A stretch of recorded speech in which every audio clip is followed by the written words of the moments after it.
محمد گرمینجانی هستم از استودیوی معماری مان در خدمتتون. خب سایت پروژه رو فکر کنم البته خیلی شنیدید احتمالاً قبل از ما. من خیلی به منطقه‌اش و مواردش اشاره نمی‌کنم و میرم سراغ اصل مطلب. اولین مسئله‌ای که ما توی این سایت باش برخوردیم خب طبیعتاً شیب زمین بود و این خیلی برای ما چالش داشت. چالشش هم از دلایلش این بود که با توجه به اینکه پلاک‌های اون بالا همشون از دو طرف دسترسی دارن و اینکه تراز مبناشون با ما متفاوت هست، این پروژه به نسبت پروژه‌های زمین اگر می‌خواستیم با اون موارد رایج شهرداری کد مبنا رو بگیریم نزدیک 1.5 طبقه کوتاه‌تر می‌افتاد. ما این مذاکره که با شهرداری داشتیم برای که اون خط آسمان خودشون هم داشت به هم می‌خورد، پذیرفتن که در واقع این خط آسمان اینجا اصلاح بشه و در واقع به نوعی اتفاق بیفته که جلو یعنی همون خط خودشون باشه، حالا با یه اختلاف باز بیشتر. به خاطر ما اومدیم این تراز مبنا رو در واقع تغییرش دادیم و اونجا اتفاقی که افتاده باز به خاطر دو طرف کوچه بودن، الان این پلاک مجاورشی که میبینید یکم با پیش‌فرض‌های ما متفاوت هستش. یعنی از این طرف شما در واقع -1 که اون پروژه رو میبینید، به خاطر همین هم هست که اون پروژه‌های کناری قدشون به صورت 1.5 طبقه بلندتر هستش و گراند فلورشون در واقع اومده تو طبقه اول. ما تونستیم با شهرداری مذاکره کنیم و این امکان رو برای این پروژه بگیریم که این اتفاق برای پروژه ما هم بیفته که این اختلاف انقدر زیاد نباشه و رو همون شیب طبیعی زمین پروژه ما کوتاه‌تر خواهد بود ولی نه اینقدر.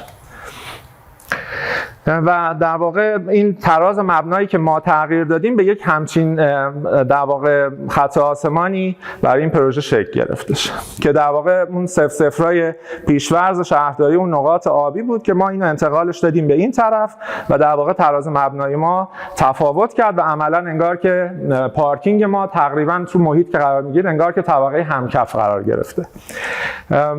مسئله بعدیمون توده‌گذاری اونجا بود که خب ما چون حالا تجربه کار تو اونجا هم قبلا داشتیم، حساسیت‌های شهرداری رو میدونستیم و سعی کردیم با توجه به اون حساسیت‌های تغییر توده‌گذاری بدیم.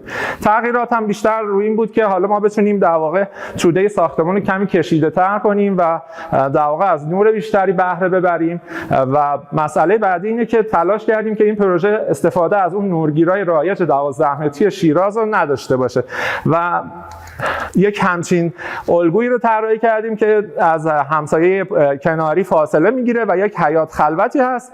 حالا هم برای ما کیفیت بهتر فضایی رو این حالت مهیا میکنه، هم که اون مساحت نورگیری که عموما تو اون تایپولوژی وجود داره اینجا دیگه وجود نداره و واحدها در واقع اون نورگیر 12 متری رایج شیراز ازشون کم نمیشه. در واقع برنامه‌ای که کارفرما به ما داده بود این سمت چپیه هست. در واقع توزیع برنامه اینجوریه. تو شیراز این خیلی رایجه، یعنی این طبقه همکف معمولاً واحد بزرگی است، به خاطر اون فضاهای دسترسی در واقع کم میشه، معمولاً تک واحدی میشه، ولی خب عموما خیلی واحد با کیفیتی هم نیستن. ولی اینجا چون ما در واقع یک طبقه تونسته بودیم کار رو بیاریم بالاتر و رو زمین نبود، در واقع ما لابیمون رو تو طبقه پارکینگ دیدیم و یک تغییراتی توی چیدمان این الگویی که در واقع کارفرما خواسته بود ارائه دادیم. یعنی این واحدی رو که برای همکف در نظر گرفته بودن با اون مساحت انتقالش دادیم به طبقه آخر و بقیه اون در واقع خواسته‌های کارفرما بر اساس اون مساحت‌ها رو هم سعی کردیم تامین کنیم. حالا کلیت کار یک همچین دیاگرامی شکل گرفت توش. ما تو این در واقع داشتیم تلاش می‌کردیم که این پروژه به لحاظ معماری از دیاگرام شروع بشه و با توزیع این برنامه‌ها دیاگرام اولیه‌مون شکل گرفت که خب هسته در واقع مرکزیش اون لابی و راه پله هستش و در واقع این واحدها بهشون اینستال شدن. چیزی که ما برگشتیم برای ایده های طراحیمون، خب قبلا ما تو همچین کوچه های زندگی می‌کردیم که در واقع حالا ساختمان‌های 1-2 طبقه بودن و خط آسمان های متفاوتی داشتن و هر پلاکی هم کاراکتر مخصوص به خودش بود و تقریبا مثلا یک خط آسمان این شکلی رو می‌دیدیم، ولی امروزه تبدیل شده به یک خط آسمان این شکلی. در واقع ما پروژه‌مون رو با نقد وضعیت موجود و نحوه توزیع تراکم شروع کردیم.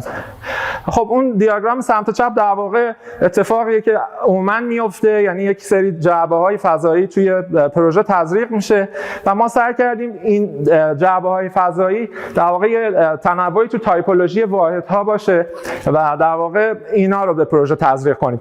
و خب یک چیز مهمی هم که توی گونه قبلی داشتیم، یعنی اون راه دسترسی و اون اکسسی هست که ما تو گذشته تو کوچه ها داشتیم که الان تو آپارتمان ها تبدیل شده به پله های عمودی و این پله ها به شدت معمولا جایی هستن که اصلا استفاده نمیشن، یعنی غیر قابل مصرف شدن.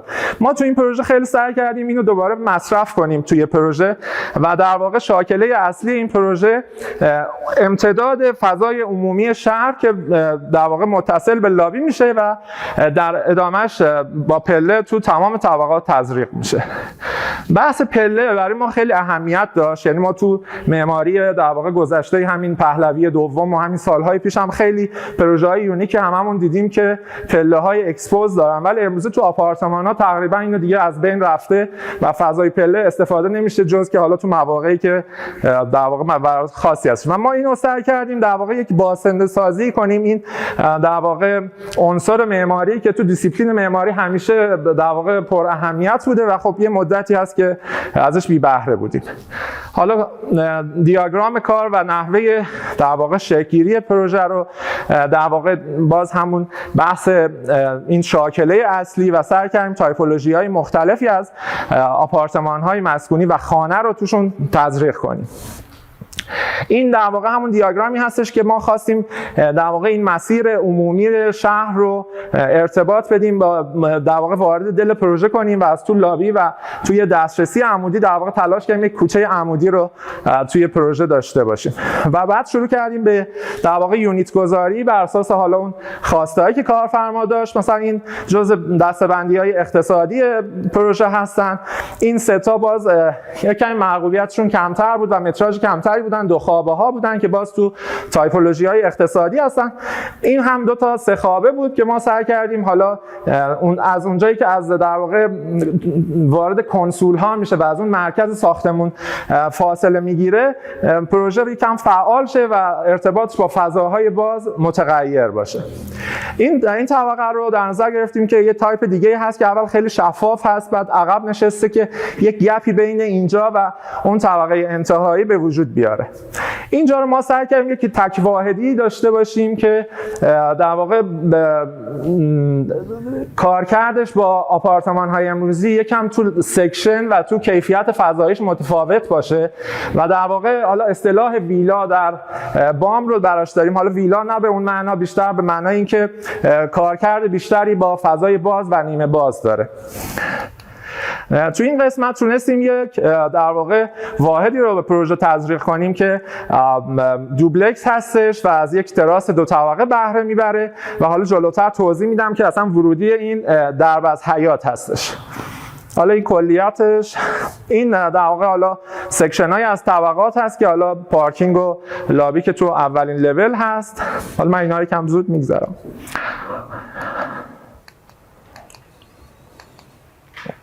خب دیاگرام کلی ما یک همچین چیزی بود. تلاش کردیم در واقع یک بازتعریفی از خط آسمان منطقه تعریف بدیم و تغییر بدیم تو اونجا و باز اون شاکله اصلی فضای عمومی رو اینجا داشته باشیم و سعی کردیم در واقع تو کنج پروژه که حیات باقی مونده پروژه هست و در واقع سعی کردیم یکم پروژه سخاوتمند باشه و اینو هدیه بده به شهر و در واقع تو طبقه پایین هم سعی کردیم شفافیت ادامه پیدا کنه که خیلی مرزهای پروژه کم رنگ بشه تا حد امکان با شهر.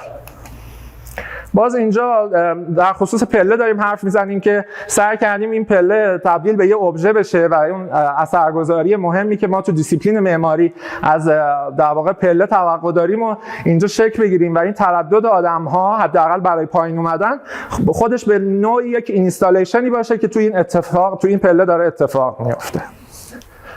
این هم نماهای سه‌بعدی هستش.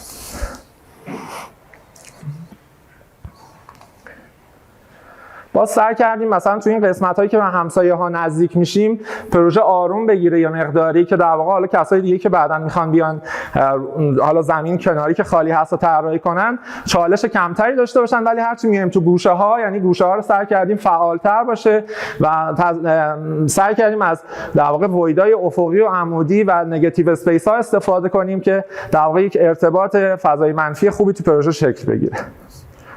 این هم باز هم قسمت روبرو هست که گفتم سعی کردیم این شفافیت حفظ بشه و تا حد امکان سعی کردیم که مرز پروژه با شهر کم رنگ بشه. این همون طبقات آخره که یه مقداری تایپشون فرق می‌کردن و هم از داخل در واقع سکشن متفاوتی دارن، هم در واقع خط آسمان متفاوتی رو ایجاد کردن. این همون واحدی است که گفتم در واقع جزء گونه‌های در از حیاتمون بود که دوست داشتیم تو پروژه تزریق کنیم. در واقع ورودی کسی که وارد میشه تو این حیاته و این تراس بزرگه وارد میشه و اون تجربه متفاوتی رو داره که مستقیم وارد خود واحد نمیشه و اینجا هم به نوعی حیات پروژه است و هم تراسش هست. تو بخش اول هم سعی کردیم اون پله رو در نظر بگیریم که هم در واقع سریع به بخش خصوصی رو بتونه انتقال بده و هم دوباره یک تأکیدی کردیم روی پله به عنوان یک عنصر اثرگذار معماری. و حالا پلانای مجموعه هستن که حالا اون قسمت لابی اومده توی پارکینگ در قرار گرفته. باز این قسمت لابی ما سعی کردیم اول سکشن های متفاوتی به لحاظ ارتفاعی تو اینجا شکل بگیره و این جذابیت وجود داشته باشه و همچنین این پیوستگی پله و فضای لابی و تبدیل شدن به ابژه پله رو اینجا دوست داشتیم تاکید بیشتری روش بکنیم. و این هم مسیر ورودی است که حالا پرسپکتیو فرد پیاده اولین چیزی که باش مواجه میشه یک همچین چیزی است. حالا طبقات هم من یکم سریع رد میشم که باز تایپ های در واقع 3 خوابه و 2 خوابه هستن که حالا تو قسمت تراس ها با همدیگه یک تغییرایی دارن و نحوه مواجهشون با فضای باز تغییر کرده. اینجا هم باز سعی کردیم از گونه تراس هایی که با سقف 2 طبقه هستن و تو سمت چپ بدون سقف طراحیش کردیم. حالا من اوکی. باز این همون قسمت ها هست، پس من خیلی باید سریع‌تر برم. اینجا سکشن پروژه رو داریم می‌بینیم که واحدهایی هستش که حس متفاوتی میده. اینجا زیرزمین منفی 2 که ما برای انباری تاسیسات در نظر گرفتیم که قابل گسترش هم هست. حالا من دیگه مجبورم خیلی تند برم. نماهای پروژه هست.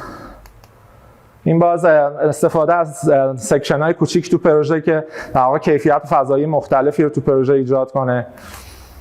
و این پله که در واقع به عنوان یک منظرگاه ما دیدیمش و آدما بتونن استفاده کنن از این به عنوان یک دید متغیر. و اونجایی هم که جلو آسانسور پیاده میشن باز به خاطر شفافیتی که وجود داره، یعنی کاملا شفاف هست و اولین مواجههشون در واقع با فضای بیرون هستش. این هم اشاره به نگاتیو اسپیس ها خواستیم بکنیم، یعنی اون فضاهایی رو که و بخش عظیمش هم همون راپله است با اینکه استفاده شده ولی تونستیم یک تراکم منفی رو به پروژه تزریق کنیم. دست شما.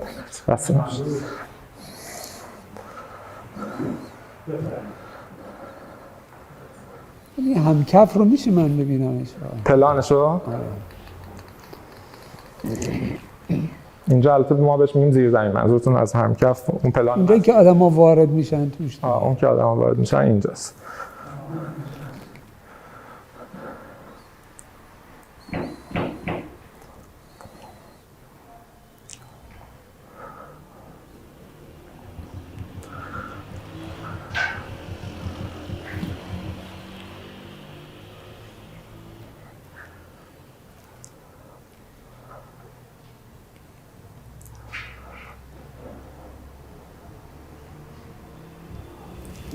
مرسی، دستون درد.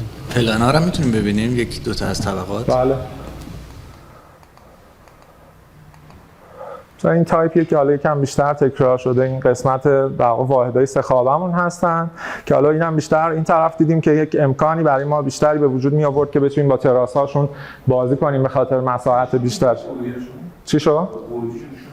آره این قسمت ورودی اینه و این قسمت ورودی. این هم که اون در واقع تایپ 2 خوابمون هست. حالا تو طبقات مختلف حالا اگه توجه کنید تو تراس ها در واقع یک تغییراتی به نسبت همدیگه تو این تایپ اتفاق میفته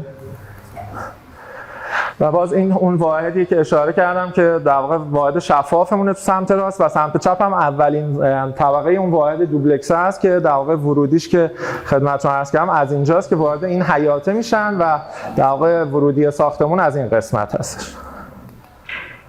و این هم که اون قسمت خصوصی دوبلکس هست سمت چپ و اینجا هم اون واحد در واقع فلت بزرگترمون که به نوعی جایگزین طبقه همکف شد که حالا در واقع ویژگی‌های بهتری بهمون بده.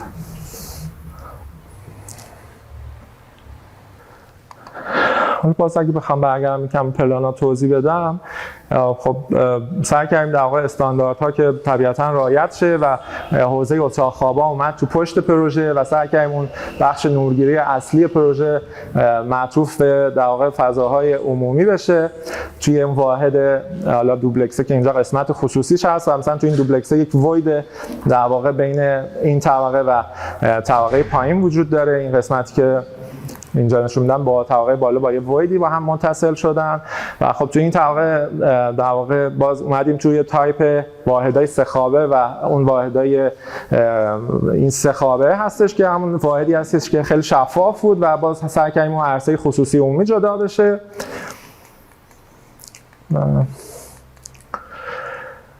تو این طبقه هم که باز تایپ 2 خوابه و 3 خوابه رو داریم. همین دیگه، حالا اگر سوالی هست من بخیر.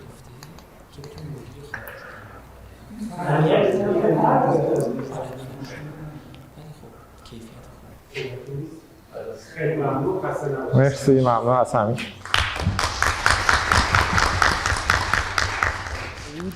مال مان رو هم میپسندم، فقط به دلیل اینکه خط آسمون رو رعایت نکرده و از سوء استفاده نکرده از پشت بوم و چیزای اینجوری، فقط به همین دلیل. ولی اکسپوژر زیادش و در واقع تسلیم اون حالا ولومتریک حالا به قولن افکتش شده، این یه خورده بد بود، یعنی به خاطر همون زیادی شیشه ها و اینا که خب افکت خیلی خوبیه ولی گرفتار میکنه مردم رو، نمیتونه هیچ کدومش اینجور کار کنه.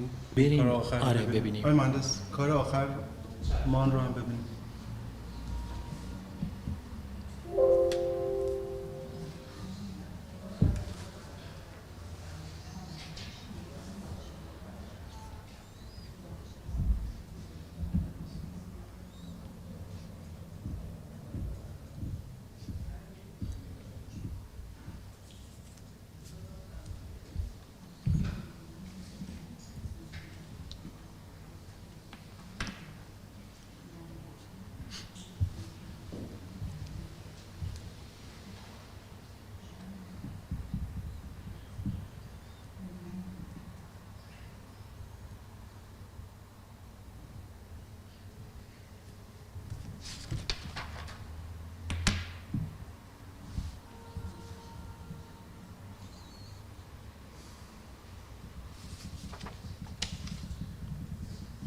من حجم مانو دوست دارم، یعنی شخصا حجمش جواب من احساسم اینه یه خورده اووردوز کرده توی حجم. خب ولی ایرادی بهش نیست و من مثلا پلان ها رو ببینیم در اصل فکر میکنم اگر این برفرض طرح منتخب باشه نیاز از یه بازنگری توی فرم نهایی در اصل یه خورده آرومتر کردن داستان داشته باشه. خصوصا نمای شیشه ایش هم همینطور. منم خیلی شلوغه. آره خورد، یعنی خیلی نما ریز شده، شکسته. با توجه به این منطقه که خیلی مغشوشه خودش به پلان‌ها تنهایی رو سالبه خوبه، ولی تو اون منطقه که خودش مغشوشه این فکر نمی‌کنم خیلی کار کنه. یعنی چی کار نمی‌کنه؟ اضافه میشه به همه شلوغی‌های نمیاد. اگر این پروژه میشد یک مدیریتی کرد که همه ساکنین از یک پرده حریر سفید استفاده کنن، خب مثلا که شاید امکان پذیر نباشه، یا اینکه اینا از اون تکنیکای کارفرماست. من کارفرما و مالک اگر می‌خواستم این پروژه اون دیده شدن درست داشته باشه، میومدم با هزینه خودم بهترین پرده حریر سفید رو مثلا با موتور برقی می‌زدم برای همه کل پنجره ها و یه خواهشی هم می‌کردم که لطفاً پرده رو اون موقع پروژه میتونست شیک باشه، ولی اگر این پروژه هر یوزری بخواد با سلیقه خودش بیاد، اونجاست که این تمیزی که ما الان در واقع از پروژه می‌بینیم در عمل شما یه خورده اون اغتشاش خواهید دید. و اینکه مثلا من فکر می‌کنم این اگه توی مثلا وسط یه پارک بود خودشو جدا می‌کرد از بقیه خونه‌ها میتونست جذاب باشه، ولی دقیقاً چسبیده به یه سری همسایه‌ای که واقعاً اتفاقات عجیبی توشون افتاده. خب ولی تلاش کرده دستش از اونا جدا کنه، بله. یعنی آگاهانه اینو به خاطر فهمیده اون عقب رفتگی که اون هم سمت گوشه گذاشته. شمال غربی هم جنوب شرقی هم اومده از همسایه دستش رو جدا کرده که این درگیری رو نه، نداشته. مهمتر از همه به نظر من تو تمام پروژه بهترین جواب به این داستان میدرایزه داده و درک پروژه رو از اون حالت آپارتمانی خارج کرده. یعنی ما احساس میکنیم مثلا همون دو تا خونه اون بالا کم اشکال ترین پروژه، یعنی هر کدوم از پروژه رو نگاه کنی یه مشکل سازه داره. این پارکینگ رو ببخشید، این پارکینگ تکیه رو متوجه نشدم این چطوری پارک میکنه این ماشین. مادر اون جلو اون 5 متر آره، نه کاش نه جلوش 5 متر فاصله داشته باشه اینجا. یعنی آره. یه خورده من اومده فکر تو کنم حرکت پارکینگ کردن، پارک کردن سخته ولی یه خورده نمیفهمم میتونست اینو بچرخونتش، یعنی اصلا اونجا هیچ یعنی همون مشکلی کنار نداشت. این دوتا عمودی بذاره. یعنی میتونست احتمالاً مشابه بله، دوتای بله، بغل، بله، میتونست مشابه بله، دوتای فکر بغل کنم درسته. بچرخونه استفادهش و انجام بده. این کانسپتش به نظر این که از رنگ استفاده نکرده و ورودی رو نگاه یه 3 متر یه 3.95 این برگرده 5 متر میگیره و عبور نداره. نگاه کن اگه 2.5 مترشو جدا کنه احتمالاً تا در این حال لب چند لیفتی واحده که داره. چند واحده ما اینم الان در- چند واحد طراحی کرده؟ آیه چند واحد طراحی شده بود توی مجموعه؟ این دو تا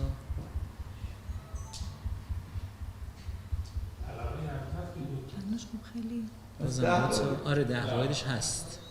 آره اون مشکل نداره. پلانش هر منطقه نورگیری یا منطقه میگم تنها گوری هم بود که شیفت داده از سمت جنوب نورگیری داده و به نظر مهم هم نیست. اتاق خواب اونقدر دیدی براش مهم نیست، میخوایم بخوابیم، این واقعیتیه و کیفیت رو تا حد امکان به فضای پابلیک و بدیم. اون چیزی که خانم مانت اشاره کرد واقعا اومده خودشو چون توی دو نبشه خودشو جدا کرده به نوعی. موقعی که تو مسیر قرار میگیریم توی تردده، این که سر نبش قرار گرفته متفاوت واقعا دیده میشه.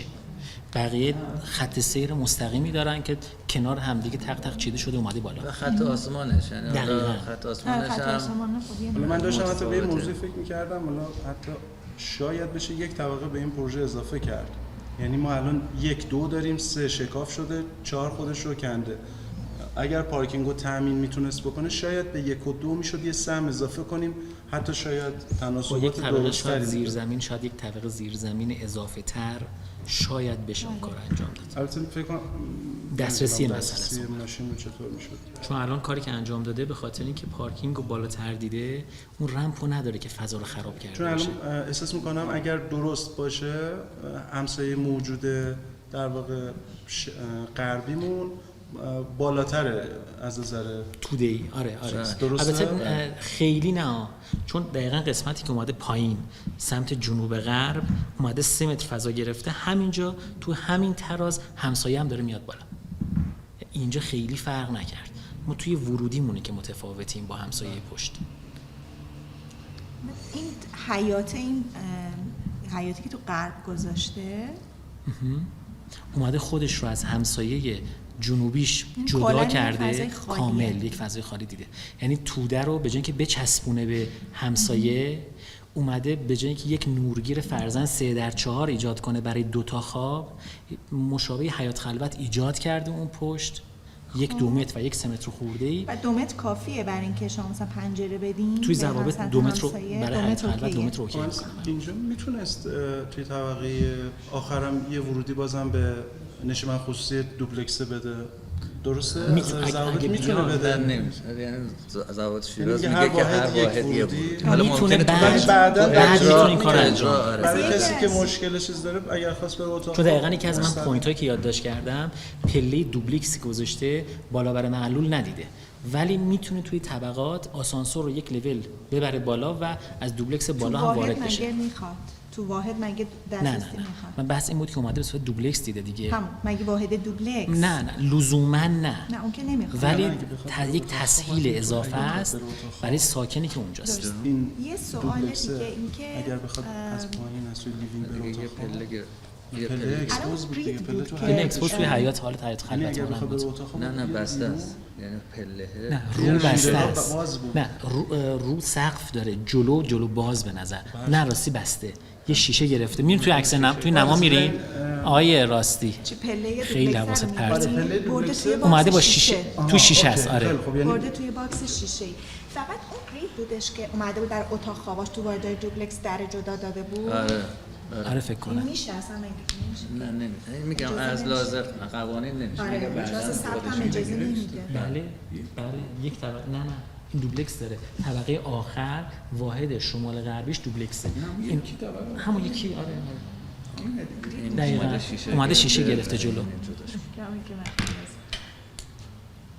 حال ورودیش خوشم اومد.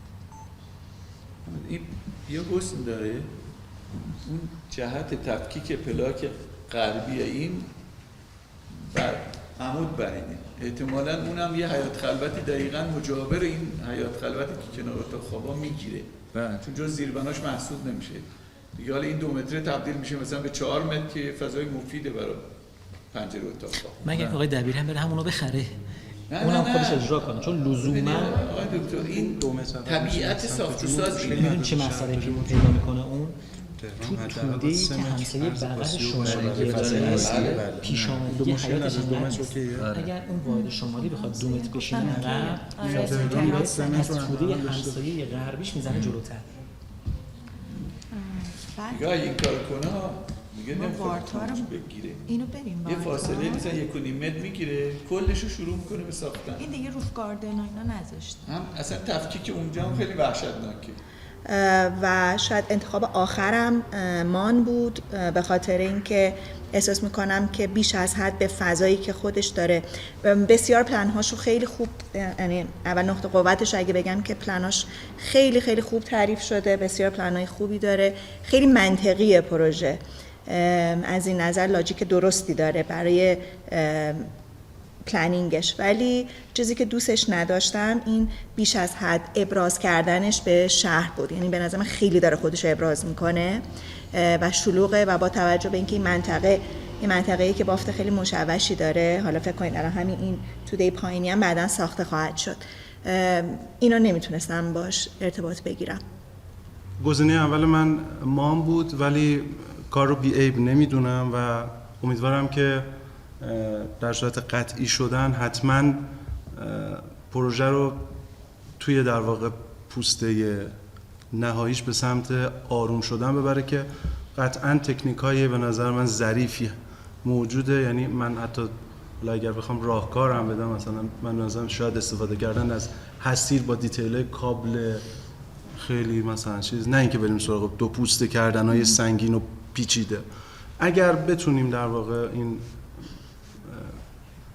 فساد نهایی رو در واقع یه خورده آرومتر کنیم، به نظر من منطقی ترین پاسخ‌ها رو به پلان‌ها داده بود و اون دانه‌بندی متفاوتی که توی حجم ایجاد کرده بود به نظر من درست بود. مضاف بر اینکه اون پوینتش شاید اون عقب نشینی از سمت حالا جنوب غرب بود که اتاق خوابا رو همه به اون سمت در واقع انتظام فضایی رو به اون صورت دیده بود که اتاق خوابا اون سمت قرار گرفته بودن که ما خیلی بحث نور و دید کیفیت اتاق خوابا مهم نیست و فضای اصلی رو به سمت پوسته کشونده بود که این درست بود.